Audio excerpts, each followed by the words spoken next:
네, 안녕하세요. 장천고등학교 국어사 모의고사 기출문제를 해설하겠습니다. 거의 지금 심폐소생술처럼 갑자기 범위가 증가함에 따라서 긴급하게 진행하는 부분이어서 문제도 꼼꼼하게 푸셔야 되고요. 해설도 찍어놨으니까 여러분들께서 여러 번 반복하면서 보시면 크게 어려움은 없으실 것 같아요. 국어사 같은 경우에는 학교 프린트에 조사 파트 있죠.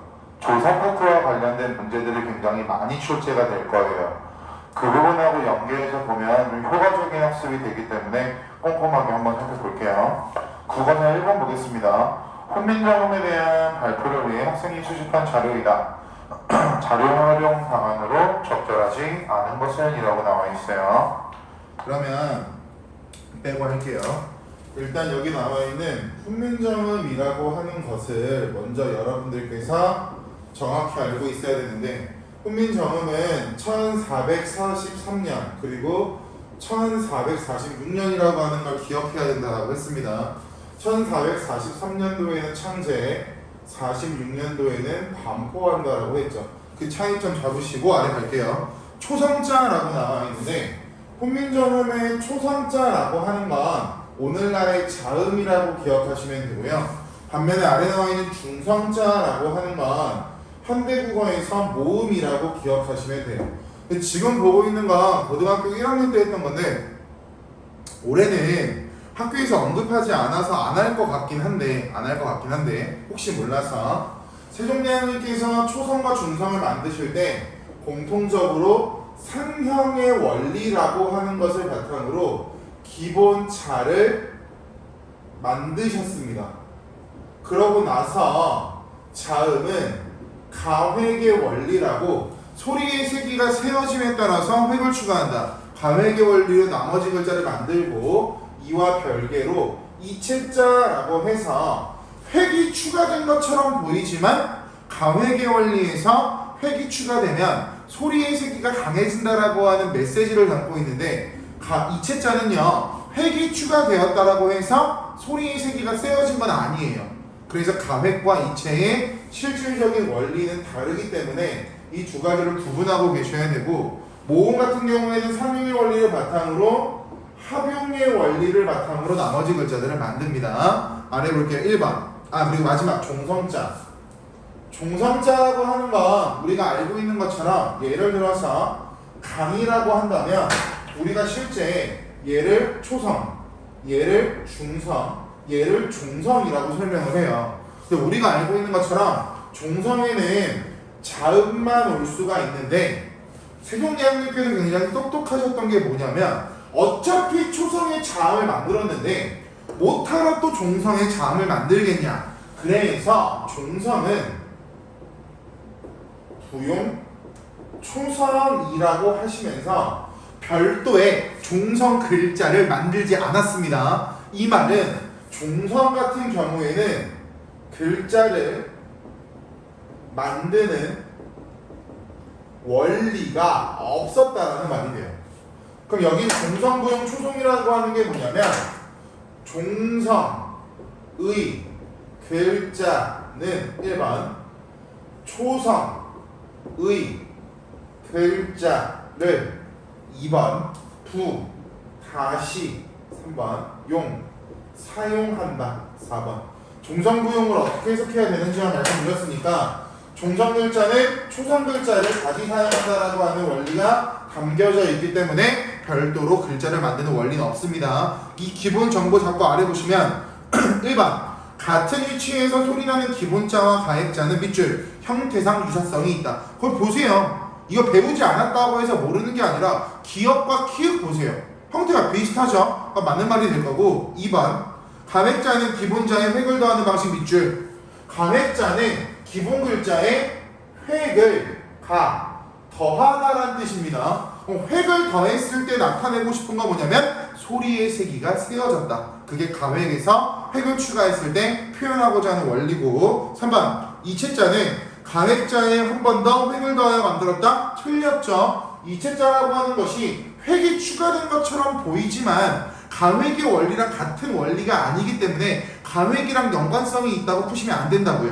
그래서 정답 3번이 될 거고 4번 초출자와 제출자는 밑줄 기본자의 결합 그것을 합용의 원리라고 합니다. 또는 합성의 원리라고도 하고요. 5번 받침에 쓰는 자음을 추가로 만들지 않았기 때문에 문자 운용의 효율성을 높일 수 있겠죠. 적은 글자로 많은 것을 표현한다. 이런 걸 효율성이라고 할 거고 저비용, 고효율이라는 우리 일상생활에서 사용하는 말이 있는 것처럼 적은 것을 바탕으로 높은 효율을 뽑아낼 수 있다면 이것은 효율적이다 라고 설명을 한다고요. 1번 정답 3번 2번 가겠습니다. 2번은 방금 봤던 거랑 비슷하게 묶이기 때문에 보기 2번만 분석해 드릴게요. 초성자와 중성자의 기본자는 끊어. 밑줄 상형의 원리 아까 봤던 거죠. 기본자를 생성하는 데 있어서 초성이나 중성이나 상형의 원리를 사용한다라고 했죠.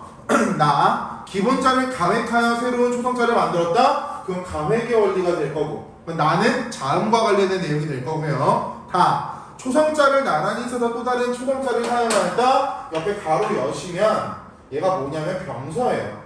병서는 가짜병서라는 게 있다라고 했고 합용병서라고 하는 게 있다라고 말씀을 드렸습니다. 여기서 말하는 가짜병서는 같은 글자 나란히, 합용병서는 서로 다른 글자 나란히가 합용병서인데 병서라고 하는 건 글자를 가로로 나란히 적는 게 병서예요. 병서. 반면에 비슷한 글자야. 연서라고 하는 건 글자를 세로로 이어 쓰는 것을 연서 글자라고 해요. 대표적으로 우리가 알고 있는 뭐가 있냐면 이 녀석이야.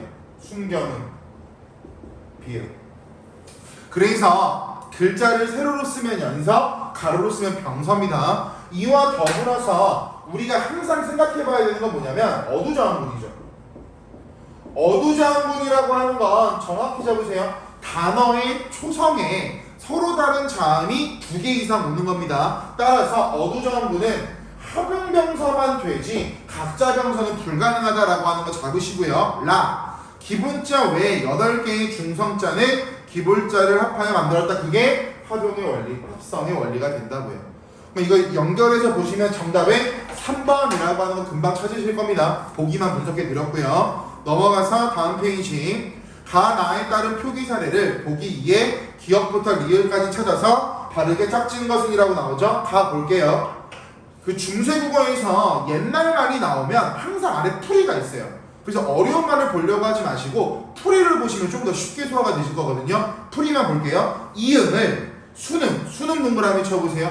여기서 말하는 수능은 양수능이라고 보시면 돼요. 미음, 비읍, 피읍, 입술 소리. 우리 중간고사 시험범위였죠. 양수능이라고 보시면 됩니다. 아래 이었으면 정답 나왔죠. 글자를 세로로 이었으면 순경음이 된다. 순경음 동그라미. 그럼 순경음은요 얘도 있고요. 미음이 위에 있는 것도 있고요. 피읍이 위에 이렇게 있는 것도 있어요. 그 종류는 굉장히 다양할 거고 나 볼게요. 풀이 초성 글자를 합하여 사용할 때는 나란히 써라 옆에다가 적으셔야죠. 어두자음문. 그럼 가는 순경은 비읍 찾는 거고요. 또는 순경은 미음, 순경은 피읍 찾는 거고 나는 어두자음문을 찾으면 돼요. 그래서 아래 보시면 보기 2번에서 여러분들이 찾으시면 정답 되게 쉽게 나오죠. 5번입니다. 5번. 다음 4번 별 5개 박아보세요. 이거는 어렵게 나온다고 했을 때 우리가 표기법은 죽어라 외웠어. 예를 들어서 중세국어 시기에는 이어접기를 사용한다. 같은 말 연철이다. 같은 말 소리 나는 대로 적는 것이다. 근대국어로 넘어가면서 사람들이 이어접기를 사용하는 경우도 있고 끊어접기를 사용하는 경우도 있고 또는 거듭접기를 사용하는 등 굉장히 사용에 혼란을 불러일으킨다라고 나올 겁니다. 또는 과도기적이다. 그래서 그 부분을 연결지을 때 필요한 거고 끊어접기는 분철이라고 하죠. 같은 말로. 또는 형태소의 원형 밝혀 적기. 반면에 거듭적기라고 하는 건 중철이라고 설명하고요. 그래서 학교 프린트에는 이 2가지만 나와 있지만 수능에서는 이 3가지가 혼용돼서 사용되는 과도기적 형태다라고 나와요. 그럼 여기서 말하고 싶은 건 보기 1번 보시면 이어적기에서 끊어적기가 확대되는 방향으로 변했고 이어적기는 뭐고 끊어적기는 뭐다. 한편 근대 국어에는 여러 형태소가 연결될 때 형태소의 모음 사이에 나는 자음을 각각 앞음절의 종성으로 적고 또 한 번 뒤음절 초성으로 적는 과도기적 방식이 나타났는데 얘를 거듭적기라고 한대요. 예를 들어 볼게요.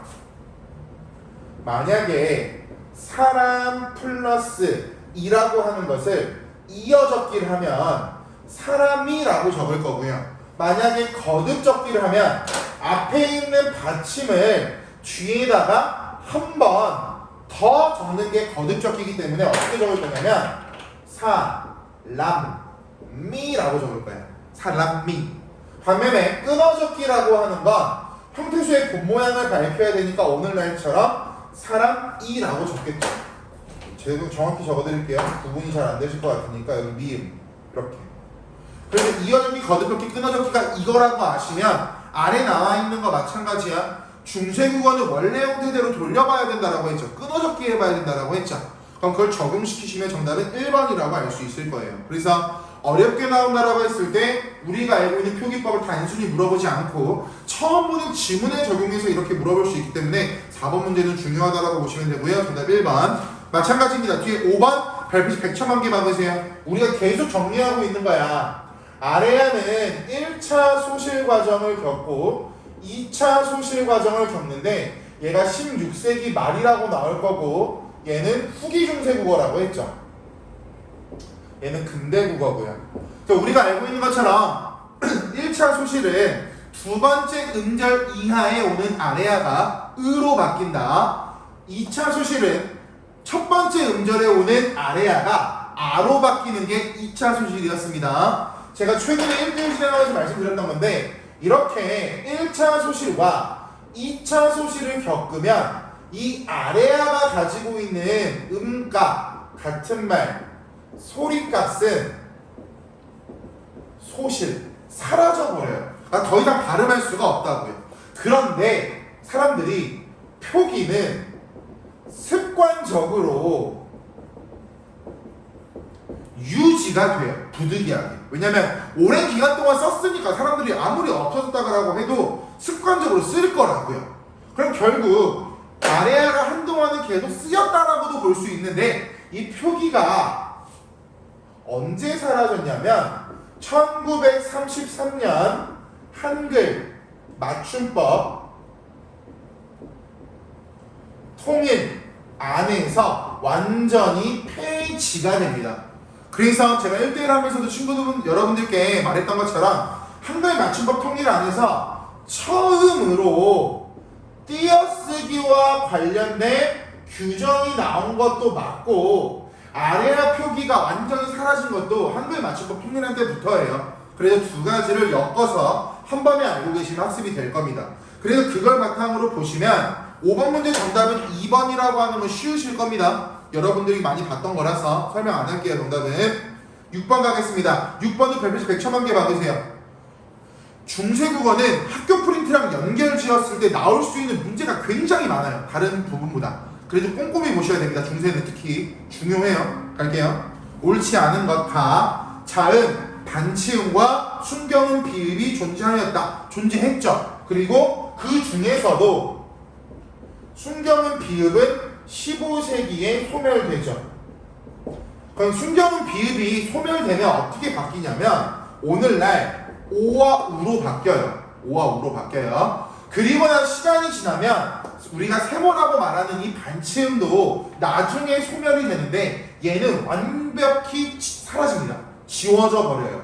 그래서 예를 들어서 원래는 이렇게 적는 글자가 있었다라고 한다면 반치음의 경우에는 완벽히 사라진다라고 했으니까 그냥 이렇게 적을 수 없기 때문에 우리 원래 초성에 이응이 오면 의문으로 인정하지 않는다라고 했죠. 그래서 그냥 이응을 적어놔요. 그래서 반치음이 이응으로 바뀐 건 아니고요. 반치음이 완전히 사라졌으니까 그 자리에 그냥 이응을 배치해서 적어놓는다 라고 알고 계시면 좋을 것 같아요. 2번 초성에 오는 비읍, 디귿 밑줄쳐 어두자음문이죠. 계속 나와요. 어두자음문. 근데 비읍, 디귿에다 알 수 있는 것처럼 합용병서죠. 각자병서가 아니라 합용병서. 비읍과 디귿이 비읍 시옷은 비읍과 시옷이 모두 발음되었다. 디귿 종성에서 종성 동그라미 치시고요. 밑줄 디귿과 시옷이 다르게 발음되었다. 그게 뭐가 될 거냐면요. 적어놔야죠. 팔종성법. 얘는 중세국어죠. 받침에 발음될 수 있는 자음의 개수를 물어보는 게 팔종성법이었습니다. 중세국어에는 가나다라, 마바사, 예디움 8개. 시간이 지나서 근대국어로 가면 7종성법이 나오는데 이때는 가나라마, 바사, 이음. 그 다음 현대국어에서는 음절의 끝소리 규칙이라고 해서 가, 느, 가랑, 물, 빵, 을 총 7개의 자음이 받침에서 발음이 될 겁니다. 그러면 잘 보세요. 중세국어 시기에는 디귿도 발음이 됐고 시옷도 발음이 됐으니까 이 두 가지는 구별되는 말이었을 거고, 근대로 넘어가면은 시옷만 남아있고 디귿은 사라졌죠. 현대로 오시면 디귿이 남고 시옷이 사라집니다. 그래서 두 가지가 동시에 발음됐던 중세국어는 구별되었다 같은 말 디귿과 시옷이 다르게 발음되었다라고 정리할 수가 있다고요. 같은 소리로 발음되지 않았을 것이다. 리을 평성, 거성, 상성의 성조를 방점으로 구분하였다라고 나오는데, 성조라고 하는 두 글자 체크해 보시면 성조라고 하는 건 소리의 높낮이라고 했고, 성조라고 하는 소리의 높낮이는 의미를 변별할 수 있었어요. 언제? 중세국어 시기에. 그렇기 때문에 의미를 변별할 수 있었기 때문에 얘를 비분절 의문이다 라고 설명할 거야. 비분절 의문. 그럼 여기서 의문이라고 하는 건 우리가 중간고사에서 봤죠? 말의 뜻을 구별할 수 있는 최소의 단위가 의문이라고 설명을 했습니다. 그래서 중세국어 시기에는 성조라고 하는 소리의 높낮이는 비분절 의문이 맞아요. 하지만 vs 현대국어에서는 이러한 기능이 사라지죠. 정확히 잡으시고, 그리고 성조는 우리가 알고 있는 것처럼 평성이 있고 낮았다가 높아지는 상성, 계속 높은 거성이 있습니다. 그래서 성조를 표기하기 위한 수단이라고 하는 것을 우리가 뭐라고 하냐면 방점이라고 설명을 할 거야. 방점이 소리의 높낮이와는 틀려요. 성조가 소리의 높낮이고 이러한 성조를 표현하려고 갖고 온 게 방점이라고. 방점은 글자 왼쪽에 찍으니까 평성 옆에 안 찍고 상성 옆에 2개, 거성은 1개 찍습니다. 시간이 흐르고 흘러서 오늘날 긴 소리라고 말하는 장음은 상성이 긴 소리로 남고요. 평성과 거성은 짧은 소리가 되어버려요. 그래서 역사적인 변천 과정 알고 계시면 되고, 마지막 뚝 떨어지는 소리, 빨리 소리를 끝맺어라라고 하는 입성은 받침에 가, 방, 다, 사가 오면, 가방 다사가 오면 입성이 적용하고요. 입성에도 평성이 있고 상성이 있고 거성이 있습니다. 그래서 입성, 그 학교 프린트 박스 보시면 점이 없다, 무점이다, 1개다, 2개다라고 하는 게 입성 박스에 나와 있을 거예요. 그래서 그 부분하고 연결 지으라고 성조 관련 총정리 한번 도와드렸고요. 미음, 이어졌기 연차가였다. 어렵지 않죠? 1번 가겠습니다. 기억을 보니 수비, 즉 쉽게는 밑줄 오늘날에 없는 자음. 오늘날에 없는 자음 뭐가 들어가 있냐면 이게 들어가 있죠? 순경은 비읍. 오늘날에는 오우로 바뀐다. 맞는 말. 2번 뿌들에서는 비읍, 디귿 2개의 자음이 발음되는군. 맞죠? 어두자음군. 3번 어여삐에서 둘째 음절의 종성은 디귿으로 발음되는군. 어여삐에 시옷 동그라미 쳐보시면 중세국어 시기에는 시옷과 디귿이 구별됐으니까 시옷이 디귿으로 발음될 필요성은 없겠죠. 어여삐의 시옷은 그대로 시옷으로 발음될 겁니다. 정답 3번. 나머지는 맞는 말이니까 설명하지 않을게요. 7번 문제는 5번에 나와 있는 아래아의 소실과 연결 짓는 문제고요. 제가 설명 지을 것은 디귿만, 니은이랑 디귿 볼게요. 니은이랑 디귿. 그 중에도 디귿 볼까요? 순경은 비읍 보세요. 순경은 비읍이 잠깐 지우겠습니다.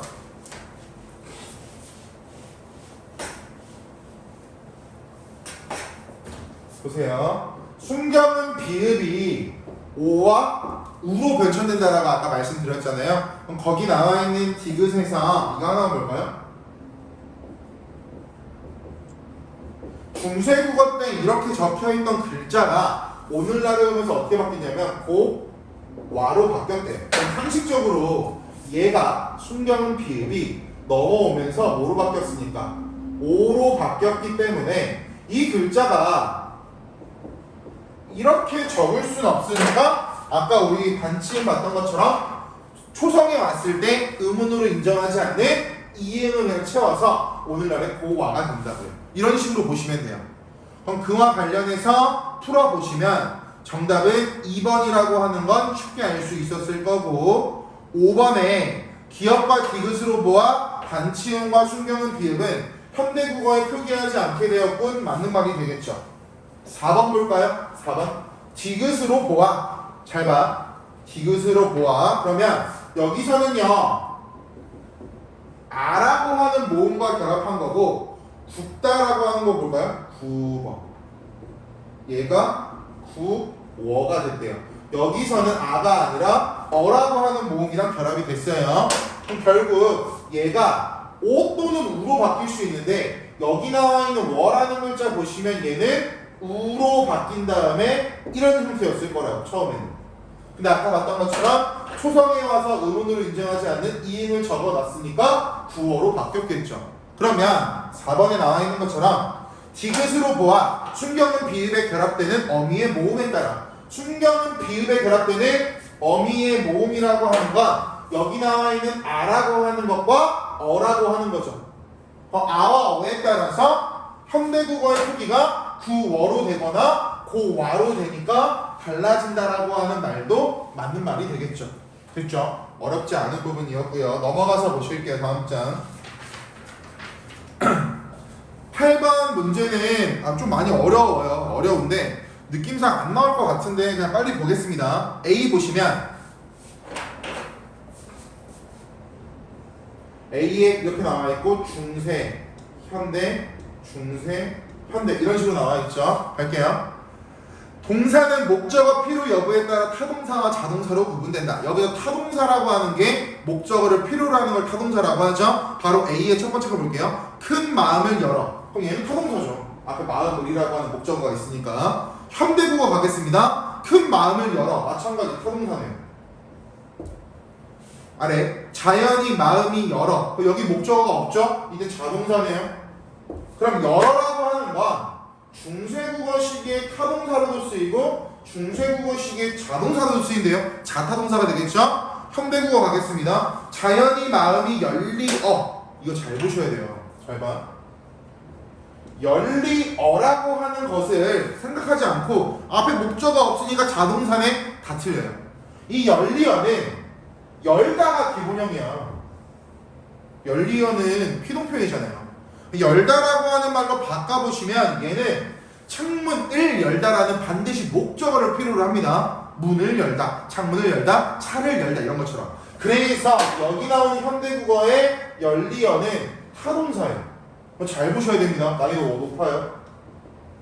그래서 중세국어는 자동사도 있고 타동사도 있지만 반면에 현대국어는 전부 다 열다라고 하는 건 타동사예요. 여기까지 분석하고 문제 풀면요 정답 몇 번이냐면 3번으로 끝나요. 3번으로 끝나고 아래 나와 있는 B도 제가 방금 했던 것처럼 똑같이 하시면 되는데 헷갈릴 수 있는 건 그거야. B의 산심은 흩어진 마음이라 했죠. 그 흩어진도 마찬가지야. 여기를 쪼개시면 흩 플러스 어지 플러스 니은이 되겠죠. 그럼 기본 형태로 바꿔보셔야죠. 흩다. 그 다음에 자타 구분하셔야 돼요. 그래야 막힘이 없이 끝납니다. 어차피 A만 분석이 이렇게 되면 정답은 3번이라고 하는 건 나오기 때문에 아래 건 제가 도와드리지 않고 9번 가겠습니다. 9번 목적격 조사 동그라미 쳐보세요. 중세국어 시기에 목적격 조사 형태는 크게 보면 4가지가 이렇게 있을 거예요. 그러니까 우리가 알고 있는 것처럼 이 두 가지를 언제 쓰냐라고 하는 건 앞에 오는 게 자음으로 끝났니 아니면 모음으로 끝났니 이 두 가지를 따라서 두 가지를 구분해서 사용할 거고 어떨 때 아래아를 쓰고 어떨 때 을을 쓰는가 이것은 모음 조화에 따라서 결정이 되겠죠. 설명하지 않겠습니다. 정답 1번이요. 10번 갈게요. 중세국어 체형 중에서는 밑줄 히읗을 끝소리로 가진 것들이 있는데 아래 네모 히읗 종성 체형 이거 우리 작년에 이거 기억나세요? 살, 고기, 머리, 카락 기타 등등 살, 고기라고 하는 거 원래 살 플러스 고기고 머리카락이라고 하는 건 머리 플러스 가락이 결합된 말인데 보세요. 우리가 평상시에는 거센 소리로 발음을 한대요. 근데 눈으로 형태소를 분석해 보신 것과 같이 살이라는 글자랑 고기라는 글자가 결합했을 때 머리라는 글자랑 가락이라는 글자가 결합했을 때 거센 소리로 바뀔 판단 근거가 없습니다. 그래서 이 살이라는 글자라 머리라고 하는 글자는 중세국어 시기에 원래 뒤에 히읗을 달고 다니는 히읗 종성체현이었을 거야 라고 하면서 나왔던 게 고1 때 나왔던 거예요. 접대 이런 말들 엄청 많습니다. 아래 보시면 모음으로 시작하는 조사 나와 있고 기역 디귿으로 시작하는 조사에도 나온다. 관형격 조사 시옷에서는 히읗은 나타나지 않는다. 얘를 오른쪽에 적용해서 보시면 정답은 1번이 될 거고 여기서는 보기를 갖다가 적용시키는 거고요. 저는 히읗 종성 체험만 설명을 드린 거기 때문에 문제 보시고 좀 이해 안 되시면 다시 한번 질문하세요. 근데 여기는 보기만 그대로 적용하시면 됩니다. 이건 암기가 아니라 머리에 뭐가 들어있는지에 따라서 정답이 달라지는 게 아니야. 읽으면 돼요. 읽으세요. 11번 105개 이거는 우리가 맨날 외우는 거거든요. 시옷 관형격 조사 중에서는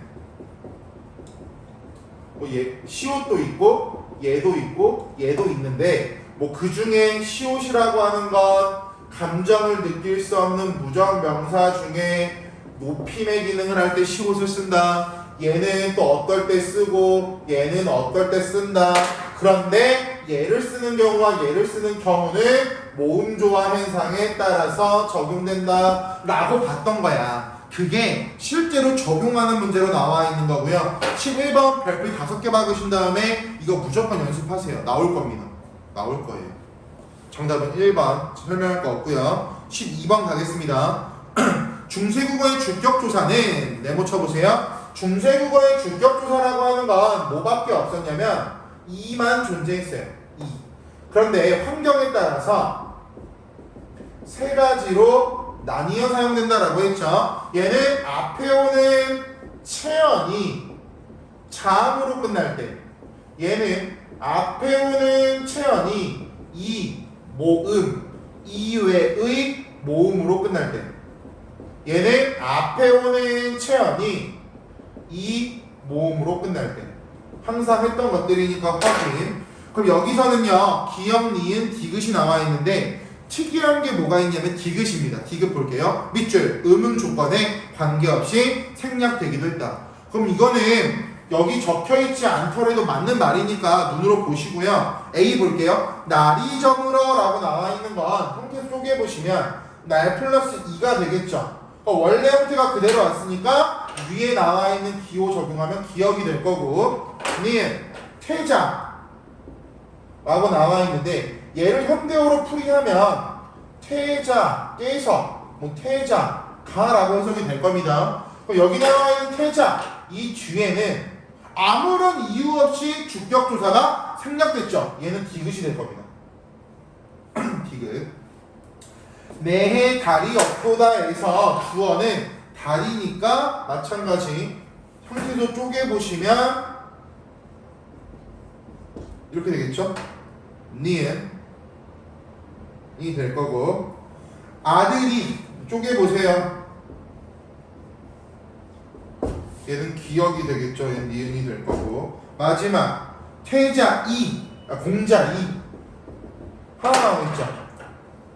얘는 기역, 니은, 디귿으로 나타낼 수 없습니다. 기역, 니은, 디귿이 아니라 세 번째 점 있죠. 점이 거기 위에 보기 보시면 이렇게 4개 나와 있고 기역, 니은, 디귿이라고 명시가 되어 있는데 공자라고 하는 이 부분은 이 세 번째 점입니다. 그래서 어떤 게 어떤 걸로 연결되는지 정확히 잡고 보시면 될 것 같아요. 넘어가서 보겠습니다.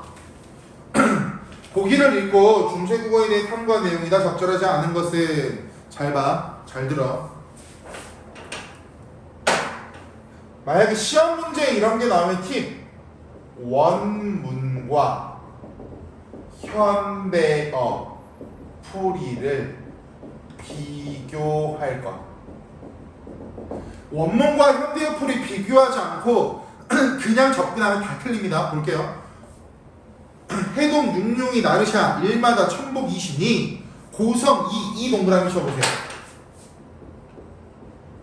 고성 2에 2라고 나와 있는데 얘는 지금 원문에서는 2라고 나와 있죠. 아래 현대어 풀이 볼게요. 풀이 해동 육룡이 나셔서 일마다 천복이시니 고성과. 잘 봐라.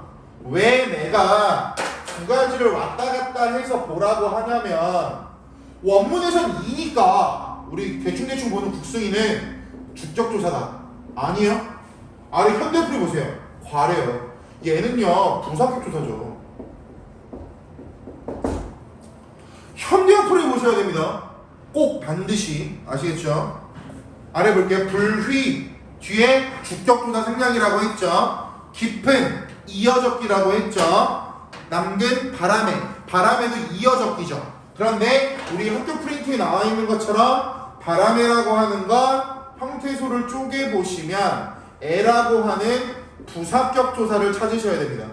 학교 프린트에 부사격 조사 종류 구분하는 거 있잖아요. 박스.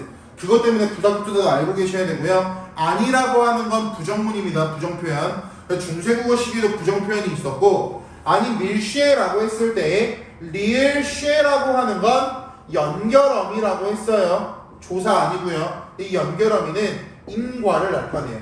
원인과 결과.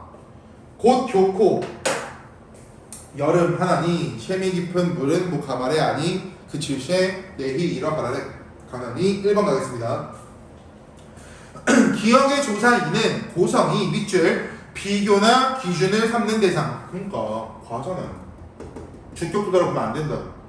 2번 니은은 불휘 뒤에는 이몸으로 끝났기 때문에 주격조사가 생략된다라고 했죠. 현대국어의 가에 해당하는 주격조사 형태가 드러나지 않는군. 당연하죠. 이거 세 번째 거잖아. 앞이 이몸으로 끝났으니까. 3번 디귿의 형태소를 볼 때 중세국어 체언 중에서는 밑줄 조사와 결합할 때 디귿이 덧붙는 체언이 있군. 맞는 말입니다. 원래 그게 무슨 글자였냐면 분석만 해드릴게요. 나모 플러스 은의 결합인데 나모라고 하는 체언이 모음으로 시작하는 조사랑 결합을 했더니 1번 앞에 있는 오가 떨어져서 이런 식으로 형성이 돼요. 오탈락. 그 다음 밑도 끝도 없이 갑자기 이 사이에 기역이 추가됩니다. 기역. 근데 기역을 받침에 넣자니 좀 복잡할 것 같고 어차피 이응이 초성으로 오면 의문으로 인정하지 않기 때문에 옛날 사람들은 그냥 야 뒤에다가 적자라고 이런 식으로 글자가 만들어져요. 그래서 이런 것을 기역이 덧생기는 체언이다라고 해서 기역복용현상이라고도 부릅니다. 3번 맞는 말. 4번 디귿의 조사 은과 미음의 조사 은은 형태는 다르지만 동일한 자격을 나타내는. 맞죠? 모음 조화에 따라서 다르게 사용되는 것뿐 자격이나 하는 역할은 동일할 겁니다. 학교 프린트. 그래도 중요한 문제예요. 정답 5번이죠.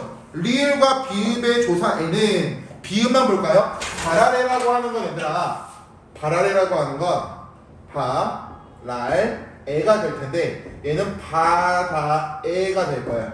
여기서의 에는 처소죠. 장소를 나타내는 조사.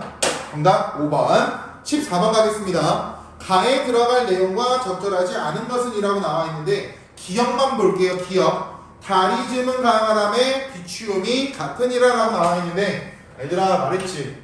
원문과 현대어 풀이 비교하라고. 잘 봐. 달 2에서 이건 적어드릴게요.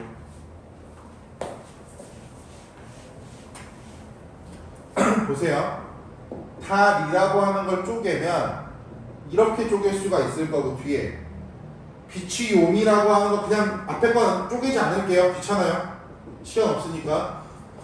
비취요미와 다리를 보시면 이걸 비교해야 되는 이유가 저기 또 나와. 여기도 2, 여기도 2. 얘 자음으로 끝났고 자음으로 끝났으니까 둘 다 주격조사 아니라고. 현대어플이 보세요. 현대어플이 달 2라고 해석했으니까 첫 번째 나와 있는 2는 주격조사가 맞아요. 근데 뒤에 보세요. 비침과라고 나오죠. 그럼 여기서 2는 주격조사라고 볼 수 없고 얘는 부사격조사라고. 그러니까 제발 원문과 현대어플이 비교하시라고요. 저거 함정 빠지기 진짜 좋아요.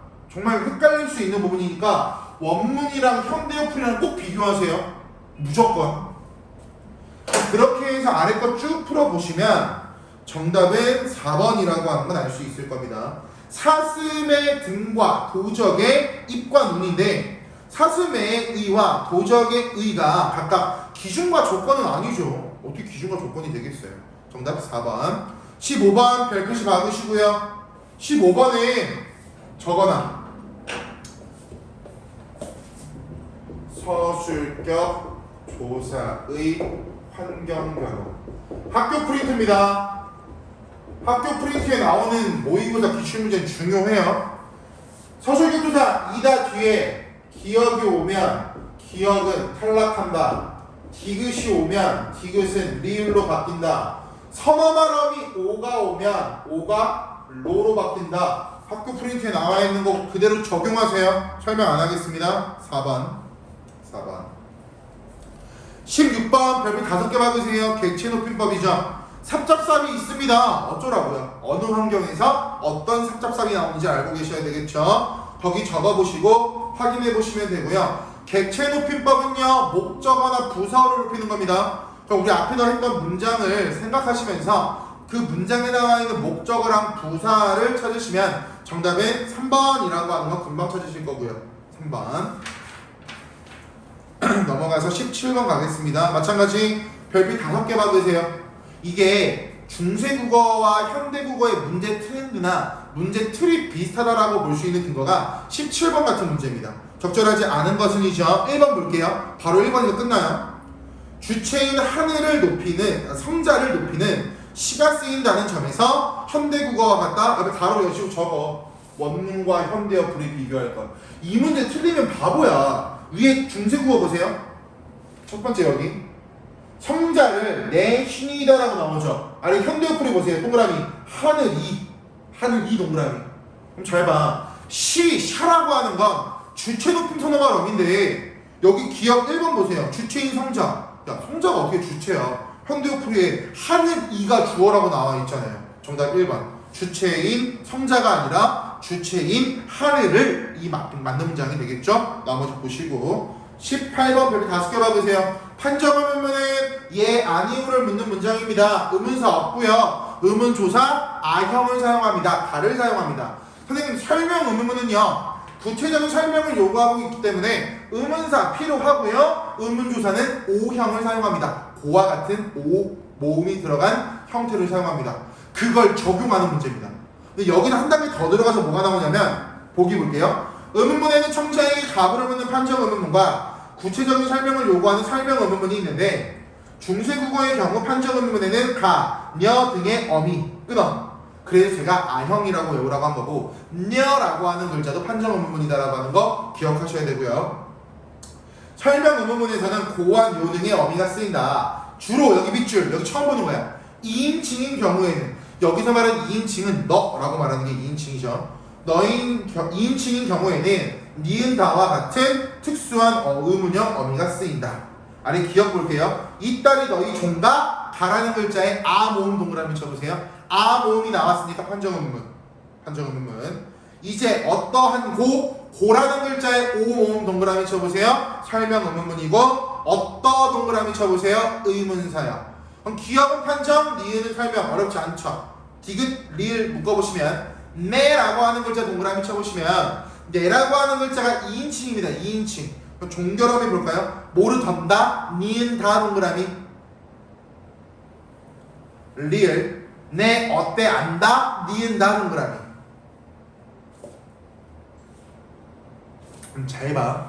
여기서 2인칭 주어가 나왔을 때도 판정과 설명을 구분해야 되는데 판정과 설명의 구분 기준점은요 종결어미가 아니에요. 의문사를 보시면 돼요. 리을의 밑줄 어때? 어때? 옳지 않은 것 이걸 적용해서 보시면 정답은 4번이요. 디귿에 너 대신 3인칭인 그가 쓰이면 모르던다가 모르던 고로 바뀌어야 된다라고 나오는데 디귿에는 의문사가 없잖아요. 디귿에는 의문사가 없으니까 판정 의문문이라고. 근데 판정 의문문인데 어떻게 O형을 쓰겠냐는 거죠. A형을 써야죠. 정답 4번. 19번 별 5개 방금 봤던 거 연장선상이고요. 니은 같은 경우에는 앞에 내 어때 라고 나와 있으니까 내라는 글자만 동그라미 쳐보세요. 여긴 주어가 2인칭인 경우죠.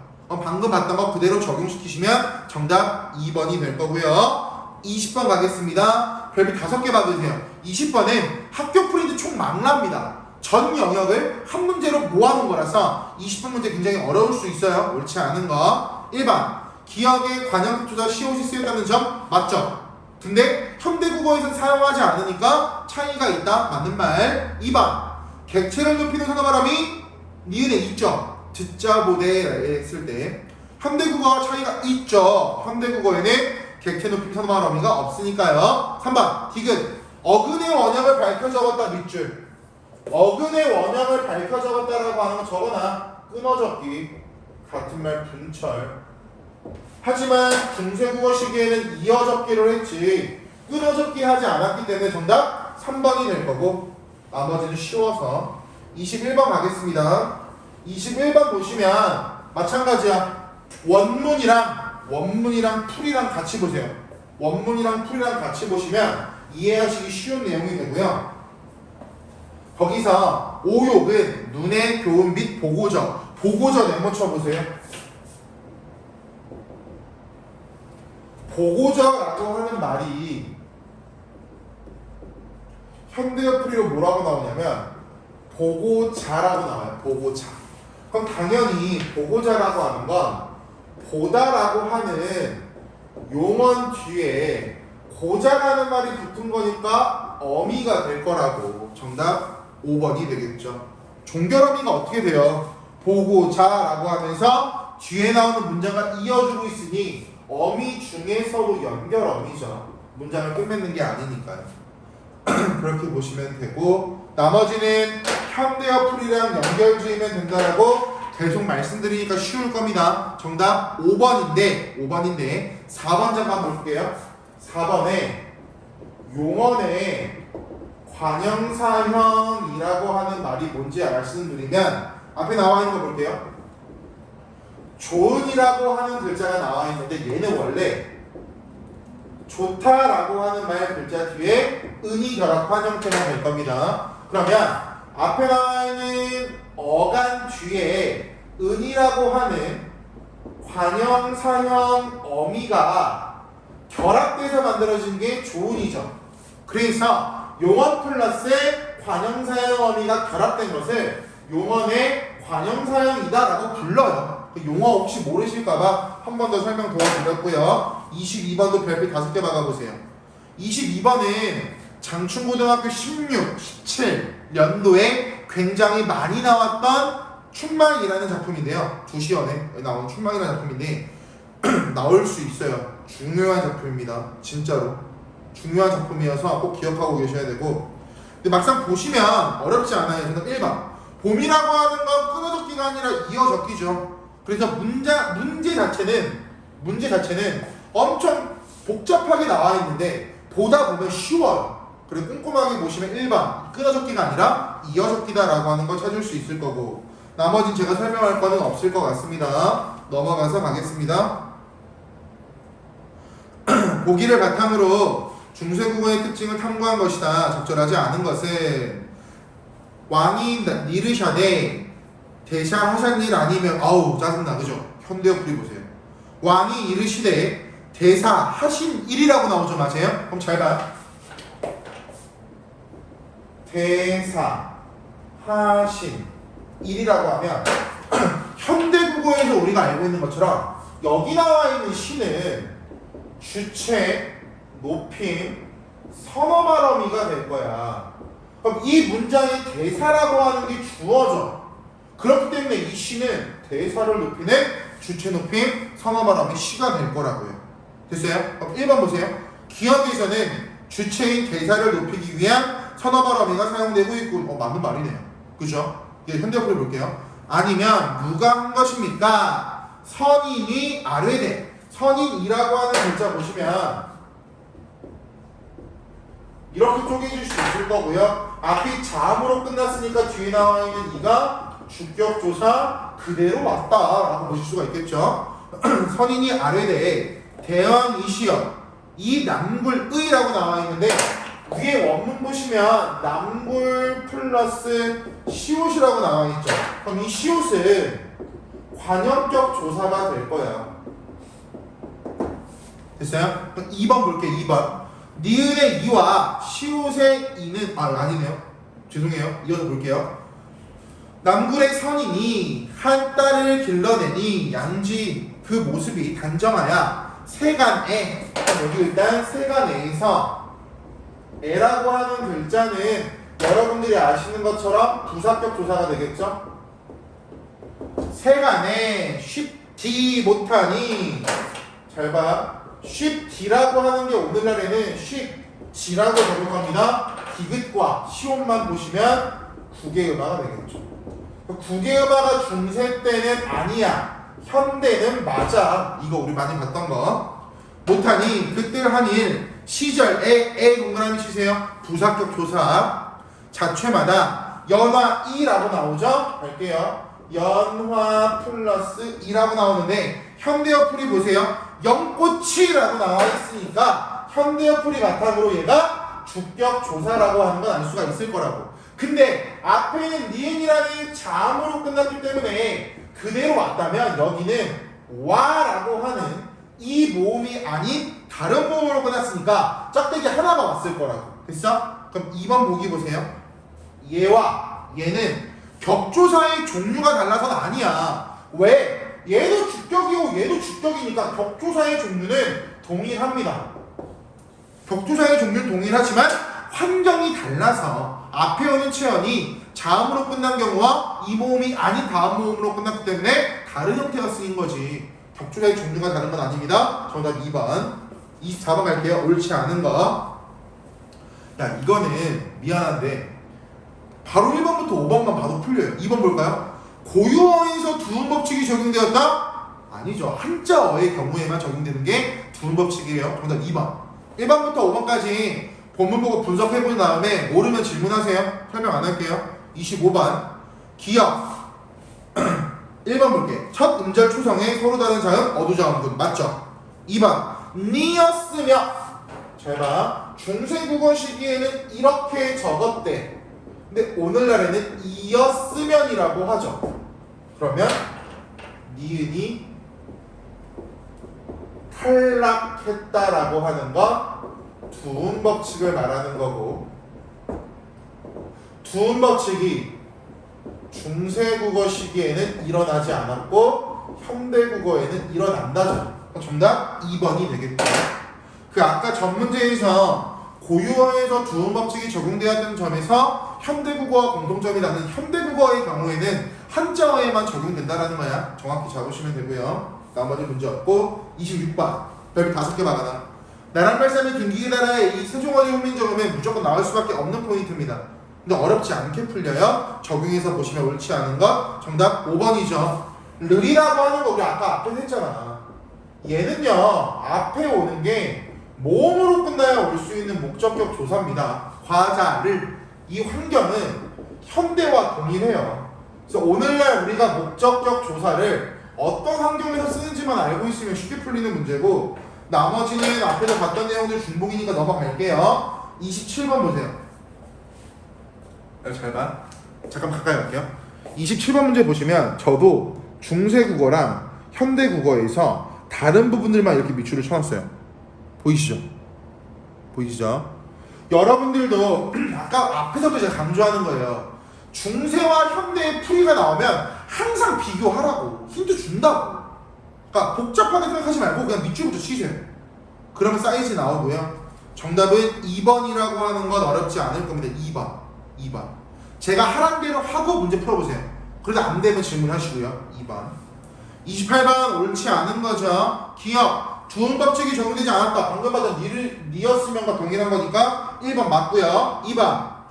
니은을 통해서 조사가 결합할 때 모음 조화가 지켜졌다. 맞는 말이죠. 의로라고 하는 것도 형태의 환경에 따라서 또는 모음 조화에 따라 달라지니까. 3번. 디귿은 이어듣기가 사용되었다. 맞아요. 무슥애가 원래는 그냥 무슥 플러스 애.